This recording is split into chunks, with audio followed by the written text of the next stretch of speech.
તમારે સલામ કરવો ને લવેંગજી ઠાકોર નવા વર્ષના તમારે ખૂબ ખૂબ હૃદયથી નમન કરીને ખૂબ ખૂબ શુભકામના પાઠવું કે આપનું જીવન તંદુરસ્ત સુખમય ફળદાય નિરોગી નીવડે એવી હું બધાને ખૂબ દેશી ભાષામાં શુભકામના અને રામ રામ પાઠવું।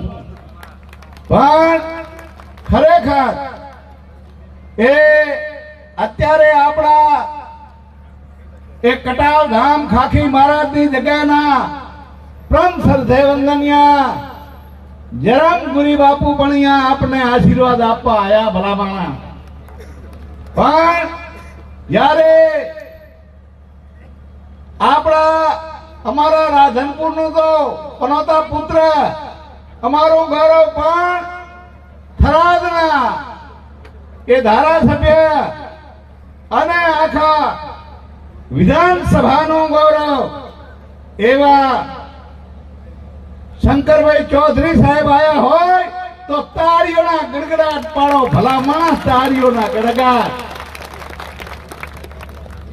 એવા જ આપણા હવે આ ચૂંટણીમાં વાવની ચૂંટણીમાં હું ફરતો હતો અને સાહેબ એટલા બધા આશીર્વાદ આપતા હતા, રાતે ઉઠતા નહીં, રાતે પણ અમને ફોન કરતા કે લવેંગજી જરા જોઈ લેજો ને, પણ અમારા કરતા તો તમે જોયું ને એટલે તમને ખૂબ વંદન ને સલામ કરું ભલામણા।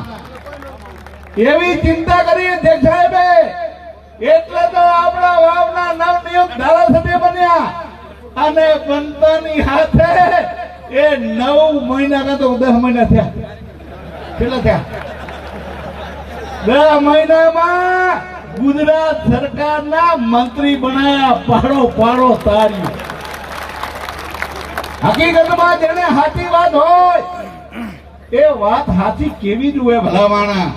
અને આપણે તો એવા માણસ કે જેનો કાંટો કાઢે ને એનો આપણે ગુણ ના ભૂલીએ।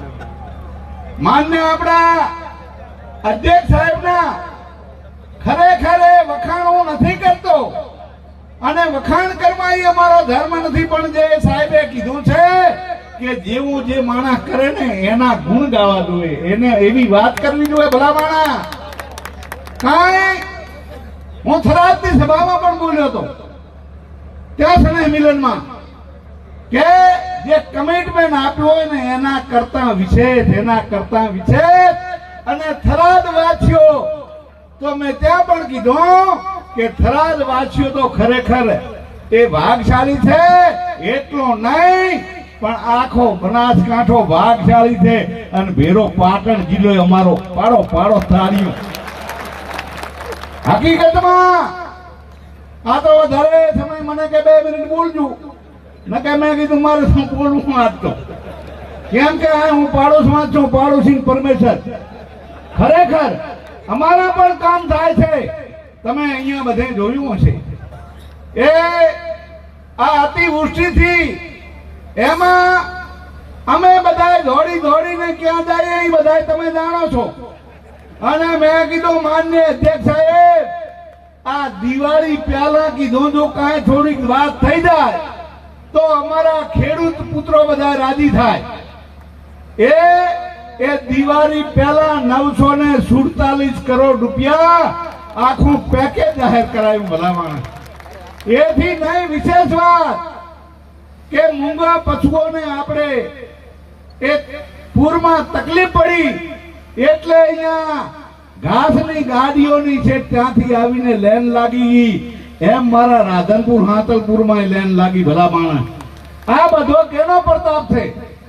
એટલે મારે થરાદ વાસીઓને વાવ વાસીઓને રાધનપુર અમારા પાટણ જિલ્લાના આ આગેવાનો બેઠા છે, વધારે વાત નહીં કરું પણ એટલું ચોક્કસ કહી કે જ્યારે એમનો સમય આવે એટલે આપણને આપવામાં કાંઈ બાકી મૂકતા નથી, પણ હવે તમારો સમય આવવાનો છે। આ 3-4 મહિના બાકી છે આ ચૂંટણીઓને, અને વાવને થરાદના લોકોને વિનંતી કરું કે એવી વાત કરો કે આવનારા દિવસોમાં એ ભાજપ સોળે કળાએ ખીલી જાય વાવ થરાદ, અને એની હવા પાટણમાં જાય અને સુપડા સામેવાળાના છાપ થઈ જાય ત્યારે આપણે કહેવાય ભલા માણા. કેમ કે થરાદને જિલ્લો આલ્યો, 4 તાલુકા આલ્યા, આ નવનિયુક્ત મંત્રી આપ્યા. આ કોણ કરશે? કોણ કરશે? મહેરબાની કરીને આ બધી વાત અત્યારે તો શુભેચ્છાઓ પાઠવાની છે ને મિલનમાં રામ રામ કરવાની વાત, પણ તમે તો આ હીર ભેગું છો બનાસકાંઠા પાટણનું અમારું, એટલે વાત કરવી જોઈએ ભલા માણા. ઈ વાતની વાત આજે ગાંઠ બાંધીને લેજો કે આપણે એ માન્ય અધ્યક્ષ સાહેબે એ તો વાત નહીં કરે પણ અમારે તો કરવી પડે, કે કારણ કે આ ચૂંટણીઓમાં એવી વાત થઈ જાય ભલા માણા કે આખું ગુજરાત એ જુએ કે ખરેખર થરાદને એ જિલ્લો આલ્યો છે, એને એ તાલુકા આલ્યા છે અને નવનિયુક્ત 2 મંત્રી આપ્યા છે, એનું આપણે ઋણ ચૂકવીએ. એ જ વિનંતી વાત કરીને મારી વાત વધારે થઈ ગઈ હોય તો મને માફ કરજો. તમારો માણસ છું અને બહુ નાનો માણસ છું ભલા માણસ, આ તો કદાચ બોલાઈ ગઈ હોય તો માફ કરજો વધારે. બોલો ભારત માતા કી.